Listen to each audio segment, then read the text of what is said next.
কৃষক বাঁচলে বাঁচবে দেশ, স্বনির্ভর বাংলাদেশ। আসলে এই প্রতিপাদ্যকে সামনে রেখে রংপুরের আসলে নবদিগঞ্জে আসলে উপমুন্সি হিমাগার সংলগ্নে একটি আসলে বিক্ষোভ সমাবেশ এবং প্রতিবাদের আয়োজন করেছেন এখানকার স্থানীয় যারা আলু চাষি এবং ব্যবসায়ী রয়েছেন।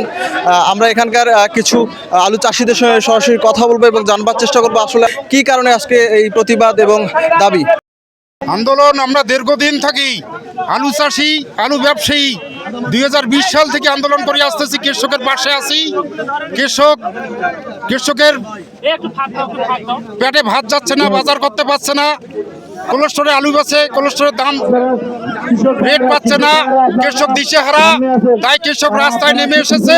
60 টাকা যে যার মতো ভাড়া কাটতেছে, কোনো জায়গার মধ্যে কোনো শৃঙ্খলা নাই।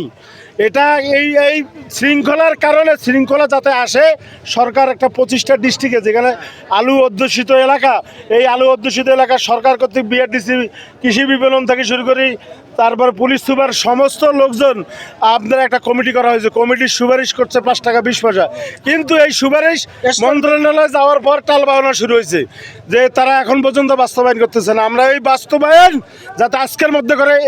আপনারা জানেন কেন্দ্রীয়ভাবে সারা বাংলাদেশে কোলেস্টোরের ভাড়া নির্ধারণের জন্য উচ্চ পর্যায়ের কমিটি নির্ধারণ করা হয়েছে। তো এই কমিটি দীর্ঘ 2 মাস থেকে বিভিন্ন কোলেস্টোরে পর্যালোচনা করে 5 টাকা 20 পয়সা কোলেস্টোর ভাড়া নির্ধারণ করেছে, সুপারিশ করেছে। তো এই সুপারিশটা কেন বাস্তবায়ন হচ্ছে না? আমাদের কাছে মনে হচ্ছে যে এই সুপারিশ কমিটির সুপারিশকে কালো টাকার বিনিময়ে উল্টানো হবে।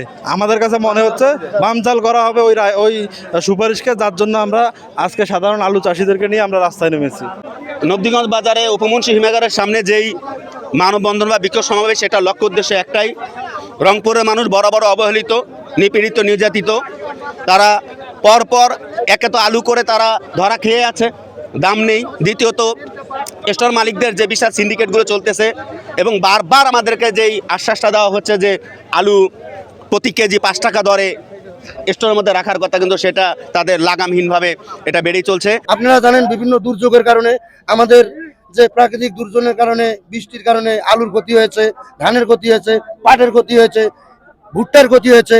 আপনারা মিডিয়ার মাধ্যমে খতিয়ে দেখবেন আমরা অরিজিনাল কৃষক না ব্যবসায়ী। পরবর্তী কর্মসূচি 5 টাকা 20 পয়সা সুপারিশ কমিটি দিয়েছে।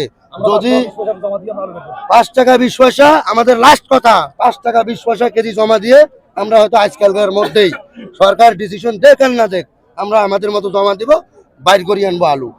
একটু কথা ভাই, কিছু মনে করবেন না। সার যেরকম সিন্ডিকেট করছে, সার পর্যাপ্ত পরিমাণে সার আছে। আমরা ঠিক আজকের পরে এই যে যেখানে যা কৃষক আছে, আপনারা সার পাবেন না, ন্যায্য মূল্যে ওখানে সারের টাকা জমা দিয়ে সার বাইর করে নিয়ে আসবেন। কি আছে তাতে আমরা দেখবো।